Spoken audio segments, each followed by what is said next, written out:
আসসালামু আলাইকুম। আমি জাকিয়া। সবাই কেমন আছেন? আজকে দেখাচ্ছি একদম সহজ কিন্তু দারুণ সুন্দর একটি এমব্রয়ডারি ফুলের ডিজাইন। এখানে ছোট লাল ফুল করা হয়েছে লেজি ডেজি স্টিচ দিয়ে, আর পাশের পাতাগুলো তৈরি হয়েছে সাধারণ স্টিচ দিয়ে।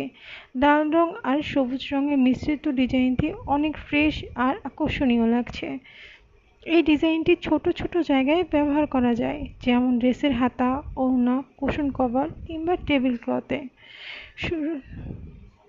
শুরুর দিকে যারা এমব্রয়ডারি শিখছেন তাদের জন্য এই ডিজাইনটি একদম পারফেক্ট। শুধু কয়েকটি সহজ স্টিচ দিয়ে এই ডিজাইনটি করা হয়েছে। আমার ডিজাইনটি যদি ভালো লাগে সবাই লাইক কমেন্ট শেয়ার করবেন, আমার পাশে থাকবেন। সবাই ভালো থাকবেন, সুস্থ থাকবেন। আল্লাহ হাফেজ।